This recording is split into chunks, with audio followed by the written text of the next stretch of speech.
feels like a do or die moment.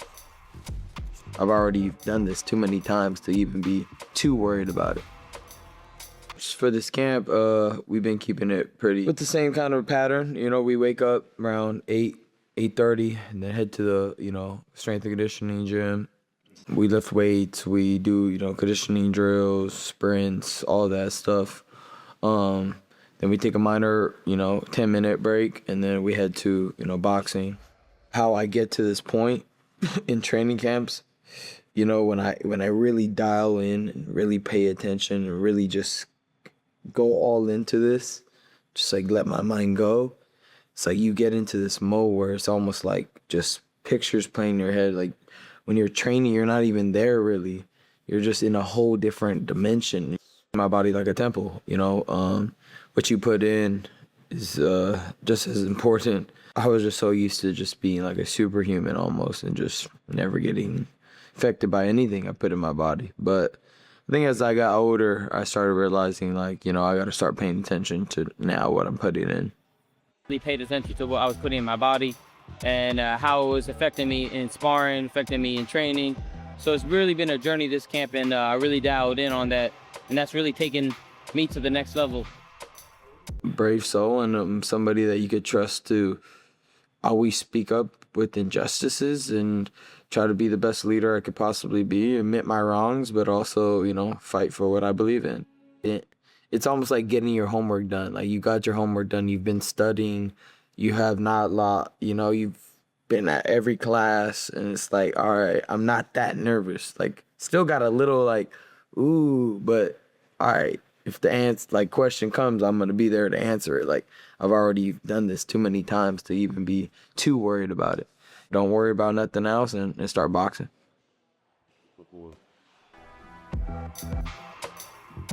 I think I was up at 5 a.m. Why not wake up, run at 5 in the morning when you're tired, go back, have a nap. It makes them sparring harder. Smells of hard work. So, and a lot of fucking beer, to be fair. it allows me to push my body harder. It allows me to just, fully focus and be able to get up at 5 in the morning, do the runs without getting it. My last 2 fights, because people, used to me knocking people out, they don't want to give you the credit. You deserve for going 10 and going 12 and making it look easy. But my heart rate didn't even go in the yellow zone. I don't need to bang you out to win. I'll give you a good hiding for 10. I'll give you a good hiding for 12.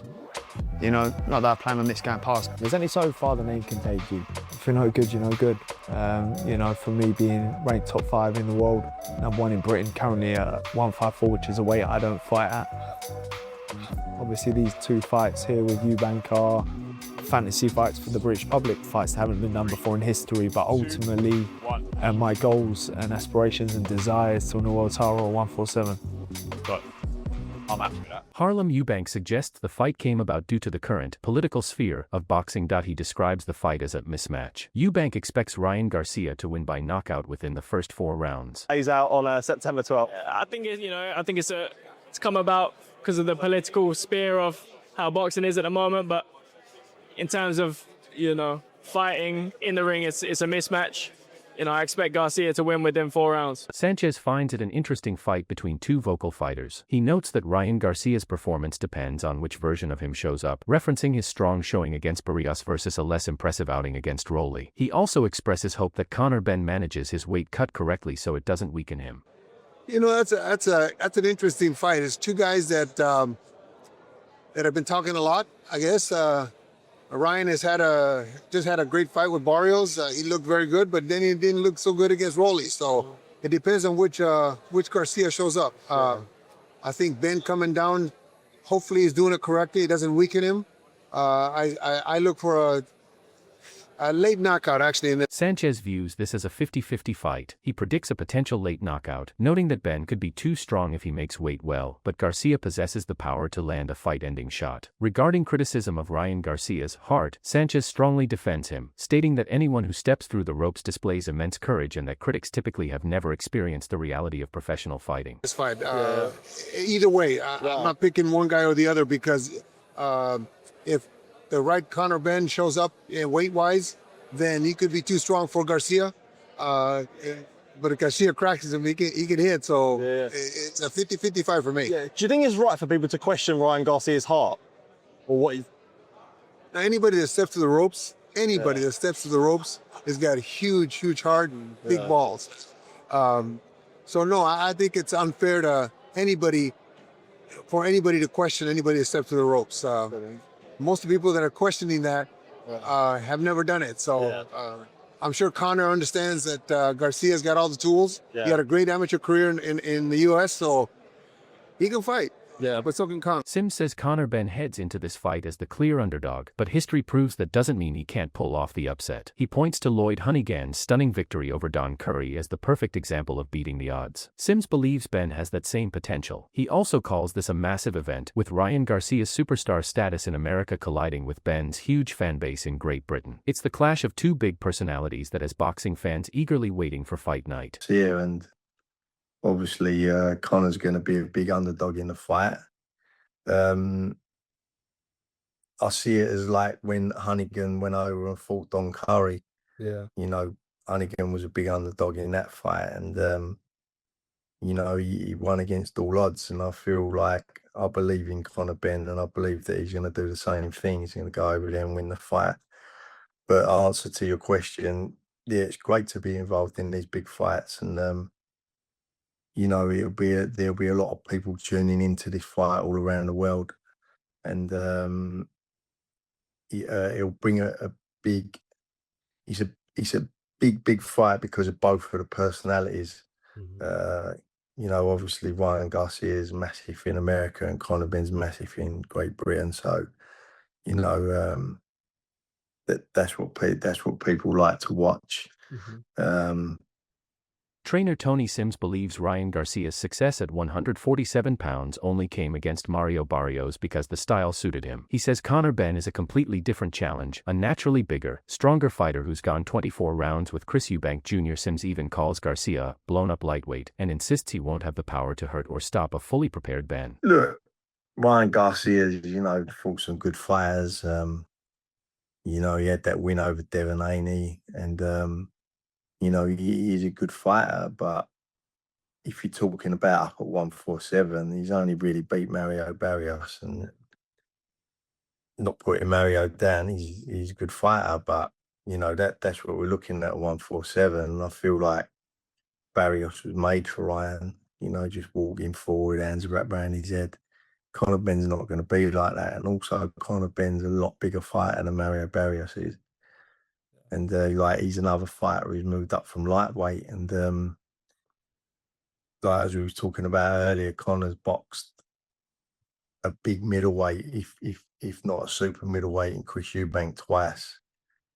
And listen, Eubank never hurt him once in the 24 rounds, so I just don't really see Ryan Garcia really hurt. Richardson Hitchens describes both fighters as explosive, noting that Conor Benn is an aggressive, natural fighter, while Ryan Garcia is super talented and has been boxing for a long time. I think it's going to be a great fight. I think that power, speed from both guys explosive. And Conor, you know, he's just a guy he's a fighter. He's very aggressive, very game. And Ryan is a kid that's been boxing forever, very super talented. But I think Hitchens explains that Garcia uses trash talk to try to psych out his opponent, specifically citing Garcia's frequent claims that opponents will run into something, referring to a knockout blow. To instill fear, Hitchens believes Conor Benn needs to ignore those mind games, stay focused, keep his head straight, and execute his own game plan rather than letting Garcia's comments make him hesitant. keep it right. When a fighter starts saying, oh, you're going to run into something, he's basically trying to put fear in Conor Benn. And Conor Benn just got to ignore that and have Ryan, like, if somebody tell me I'm running to something, you're gonna have to show me. Simple. You got to make me. I'm not going. You telling me I ain't gonna make me. Oh shit. Let me think twice. That's what Ryan's trying to do at these press conferences. Conor got to go in there, keep his head straight, and do what he do. Wade Plem expresses skepticism regarding Benn's move back to the 147 pounds weight class. He notes that Benn did not look particularly impressive at 150 pounds during his fight with Regis Prograis and questions how fluctuating weight affects his performance and punching power. Know if Conor Benn, what he looks like at 147 anymore. Not to say he can't make the weight. I'm sure he can. He fought Regis Prograis at 150 in a catch weight. Didn't look great there, right? Not to no offense to Conor, but he didn't look like he had the same pop in his hands that he did at 168. And how much does that fluctuation in weight going up to 168, then having to come back down? And I just don't, that has to affect you in some way. We haven't. Wade Plem explains that Ben relies heavily on explosivity and a forward-crashing style, which can lead to fatigue if he isn't setting things up with a jab. Conversely, he highlights Garcia's left hook and right hand as dangerous weapons, though he warns that if Garcia approaches the fight with a lackadaisical attitude, similar to his performance against Rolly Romero, he could be vulnerable. Level, because I think Barrios is one of the worst champions in that weight class, but I do think that there's just a bit of a skill and, to be honest, the size and reach difference. Conor Benn was big at 168, but he was kind of, stocky and big, and he's explosive, but a lot of what Conor Benn does very well is based off that explosivity, is based off the fact that he has to expel a ton of energy to get to his big-time punches. And there's a lot of looping shots there, and there's a lot of, crashing in, and if he's not setting it up with the jab, it comes at a lot of a fatigue cost, right? It does fatigue him a lot, and he overshoots at times, gets over that front foot. Ryan Garcia hits like a whip, so his left hook, bang, you don't even see it. When he's behind his jab, and then he's got the right hand now as well with it, Ryan's got some options. Now, it depends on what Ryan Garcia shows up. If we get the Ryan that showed up versus Rolly Romero, then it's not going to go well. We get, a lack of... Showbiz provides his professional assessment, predicting a knockout victory for Ryan Garcia. He notes that Conor Benn can sometimes appear jittery in the ring due to his late start in boxing. However, he also acknowledges that others, like Teofimo Lopez, believe Benn has the potential to secure the knockout. Here's my assessment. Listen, man, my initial assessment, and both of those guys, my brothers, right? Love you, boy. My initial assessment is I got Ryan Garcia by KO. Conor, I'm sorry, brother. Conor, I'm sorry. There was something Ryan Garcia said at the end of their little beef at the Ring Awards. You think you beat him? Yeah, of course. How does it end? I knock him out. He's a little too jittery. Is this our car? He's a little too jittery. And I kind of see that. And I see that mostly because Conor Benn, he started so late. So there is a sense of calmness that's not quite there. So I think Ryan Garcia, well, we know Ryan Garcia sees that as well. But I wouldn't be shocked if Conor Benn were to stop Ryan Garcia. You heard what Teofimo Lopez had to say. Ryan Garcia. I think Conor Benn gonna knock him out. But I know this about Damn. You think Conor Benn's gonna knock him out? Yeah. But and these guys going back and forth on X, I mean, it's been one after the other. They really despise. Conor references his recent social media exchange with Ryan Garcia, reiterating his claim that Ryan lacks heart and promising to make him quit. He notes that Ryan struggles when fights become rough. He also reflects on his own resilience, citing his past wars with Chris Eubank Jr. as evidence of his durability. Speaking of you punching people's heads in, you and Ryan got in it on X the other day. You said he lacks heart and you're gonna make him quit. Yeah. That's not speculation. That's facts. We've seen it. As soon as he gets on top, as soon as it gets a bit rough in there, he don't like it. So I'll go in there and I'll show him. I'll show him out what I'm like. Speaking of your heart, you had those two incredible fights with Eubank. Talk to me a little bit about what you learned in those fights and what you gained from that. I learned I could go to the well and back. It were hard fights. They were extremely taxing and challenging.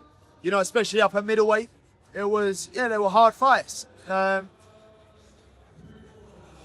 what I'm here for. That's what we're here for, to give the fans, fight of the year kind of fights.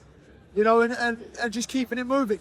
Yeah, I love that fight for you. Conor clarifies that his immediate goal is winning the WBC world title, dismissing other potential fights as noise. And then he predicts he will knock Ryan Garcia out, stating he does not believe the fight will go to a points decision. Appreciate it. Going forward, should you get past Ryan, what are your goals in the sport of boxing? Are you going for the Zuffa belt? Are you going for undisputed? I just got to get this world title.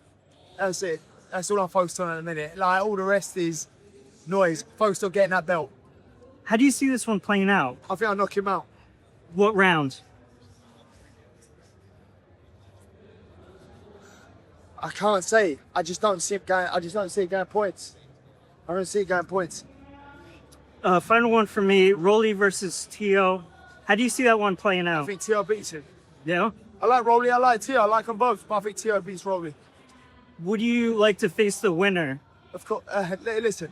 Let me focus on my fight I got my fight. The Simon Jordan and panel believes Conor Benn's biggest challenge isn't just Ryan Garcia, it's the weight cut. After fighting at 160 pounds, dropping back to the 147-pound welterweight limit could sap his power, drain his speed, and leave him at a physical disadvantage on fight night. And for obviously Conor Benn is that he's not been at welterweight for 4 years. Yes. You know, he's boxed at 160 Yeah, pounds. he looked interesting. As He looked to ex-fighters, his we weight. know how hard Yeah. it is to come back down in weight. Yeah. He hasn't carried the strength back down with him, making 150 last time out. Yeah. Barry, explain to the people how difficult it is to lose 3 pounds in body weight, fluid, when you're tight at the weight already. Because he looked dead at the weight of 150. Simon Jordan believes, despite the doubts, Ryan Garcia isn't unbeatable. His defensive flaws have been exposed against aggressive pressure fighters before, and that's exactly what Conor Benn brings. If Benn lands one clean, explosive shot, he has the puncher's chance to change the fight in an instant. Strong, short, attacking fighters. Yeah, So that is the risk.